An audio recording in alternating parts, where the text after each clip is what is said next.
Occasion ఏదైనా location ఎక్కడైనా తెలుగువారి వేడుక అంటే ఆలివ్ మిఠాయి ఉండాల్సిందే. మిఠాయి అంటే ఆలివ్.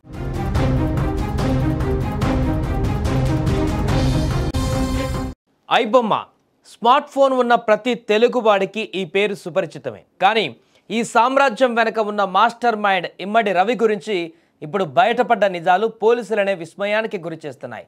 సాధారణంగా పైరసీ అంటే థియేటర్లలో కెమెరా పెట్టి షూట్ చేయడం అనుకుంటాం. కానీ రవి రూటే వేరు.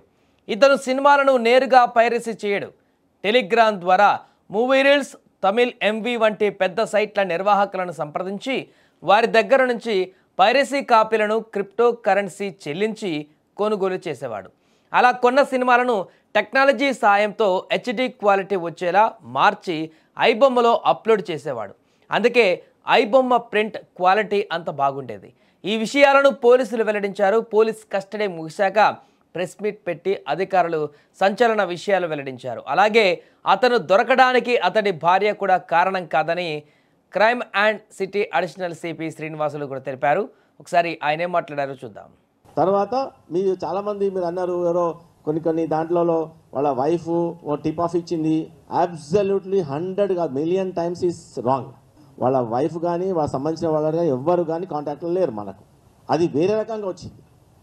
మేము 1 మంత్ నుంచి అతను ఇచ్చిన ఛాలెంజ్ని అనాలిసిస్ చేసుకుంటూ అసలు అతను దొరుకుతాడని మాకు గ్యారంటీ కూడా లేకుండే అప్పుడు. నిజానికి అయితే అనాలిసిస్ చేసుకుంటూ అలా లీడింగ్ క్వశ్చన్స్ని లీడింగ్ డేటాని చేసుకుంటూ పోతే ఒక పర్సన్ మనకు ఫైండ్ అవుట్ అయ్యాడు. అతని నంబర్ ఫైండ్ అవుట్ అయింది. ఆ నంబర్ ఫైండ్ అవుట్ అయిన సిడిఆర్ తెలుసు కదా, మీతో అంతా చేసుకుంటూ పోతే లాస్ట్కు ఇతను ఫైండ్ అవుట్ అయ్యాడు.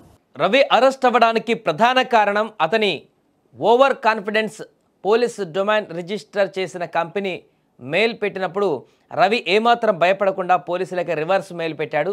సినిమాలు నేనే పైరసీ చేస్తున్నట్లు మీ దగ్గర ఏం ఆధారాలు ఉన్నాయి అని ప్రశ్నించాడు. ఆ మెయిల్ ద్వారా వచ్చిన IP address, domain registration phone number ఆసరగా పోలీసులు రివర్స్ ఇంజనీరింగ్ చేసి రవిని పట్టుకున్నారు. సంపాదించిన 20 కోట్లలో దాదాపు 17 కోట్ల విదేశాలలో జల్సాలకు, విలాసవంతమైన జీవితానికి ఖర్చు చేశాడట. మిగిలిన 3 కోట్లను ఇప్పుడు పోలీసులు సీజ్ చేశారు. హైదరాబాద్, వైజాగ్లో ఆస్తులు కూడా కొనుగోలు చేశాడు. Web3 టెక్నాలజీ వాడితే పోలీసులు పట్టుకోలేరని ప్లాన్ చేశాడు. కానీ అంతలోనే అడ్డంగా దొరికిపోయాడు. ప్రస్తుతం రవికి సంబంధించినటువంటి తాజా విచారణలోనే అనేక అంశాలు బయటకు వచ్చాయి.